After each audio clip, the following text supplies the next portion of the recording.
Hey, what's happening, everybody? So, the typical age of a first time home buyer is now 36, and that's actually up from the age of 33 just 1 year ago. What's happening? Why is it taking us so long to get our first home? Welcome to Jerome and Real Estate. That's exactly what I'm about to get into. This is actually an article I'm getting from CBS News. I do believe all the stats and data that come from this article are actually from the National Association of Realtors, though. But obviously, number one thing we want to talk about, why is the average age of a first-time home buyer moving upwards, right? Like I said, right now, the average age is 36, whereas last year it used to be 33. What happened? Well, it's happening because of a number of things, right? The first thing that we can look at is down payments and the fact that it's taking people longer to save for these higher down payments that are necessary. Obviously, we all know that home prices did move up the past 3, 4 years. Well, quite a bit longer than that, but 3, 4 years it's been skyrocketing. So that means that down payments are higher, which means that it takes longer to save for them.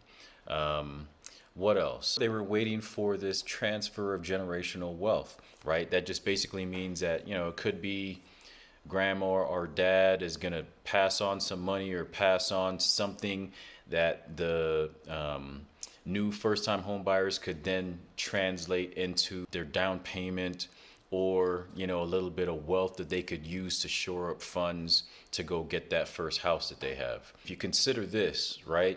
Home prices in Boise, Idaho, Denver, Colorado, and San Jose, California skyrocketed, right?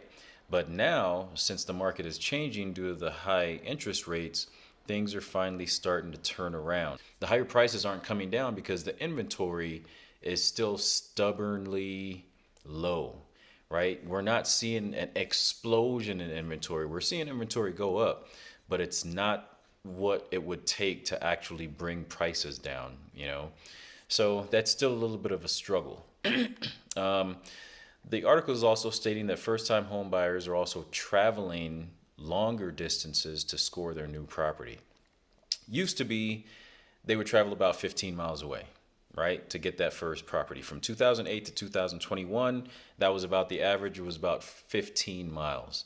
Now, that distance is actually about 50 miles. Now, whether you want to attribute that to, the fact that we did have the pandemic and people started working from home, so they felt like they could buy a home that was much farther away from, most of what they knew, which includes work, the actual physical building of work, or it's just that they needed to get away from city centers and move out to less populated areas. That way they could get cheaper prices, right?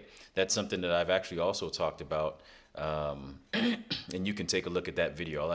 I'll link it. That way you can take a look at that.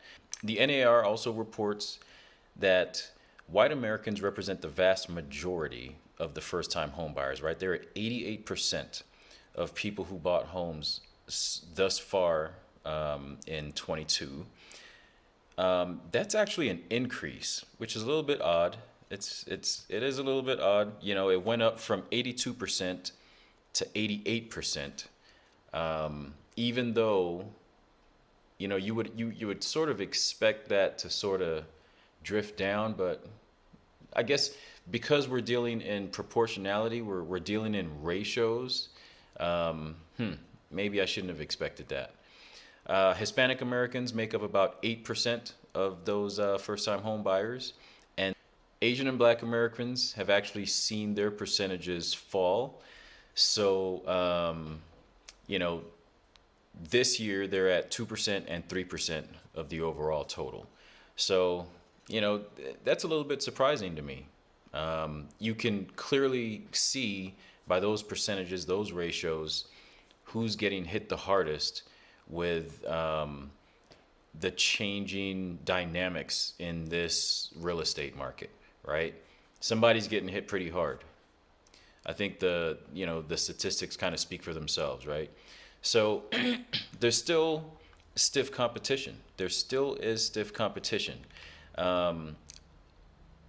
the rising mortgage rates and higher prices are, they're not actually leveling each other out as fast as people would have liked, right? Unfortunately, the higher prices are still high. They're a little bit lower than, than they were 8 months ago, but they're still a little bit high. And the reason they're high is because we have very low inventory still. As we have low inventory in comparison to how much inventory we actually need to saturate the market. The median U.S. home price, this is overall U.S., it stands at 384,800, and a year ago it was about 379,450. So, like I said, the price overall, the average price, actually still went up, which is crazy to hear. But yeah, that's exactly what's happening. All right, so that was my, quick down and dirty on this article. Please stay tuned for more. Subscribe, like the video. Let me know your thoughts on some of the data that you just heard about in here. If there were any percentages in here that kind of, made you go, huh? Let me know what that was. All right. See you next time.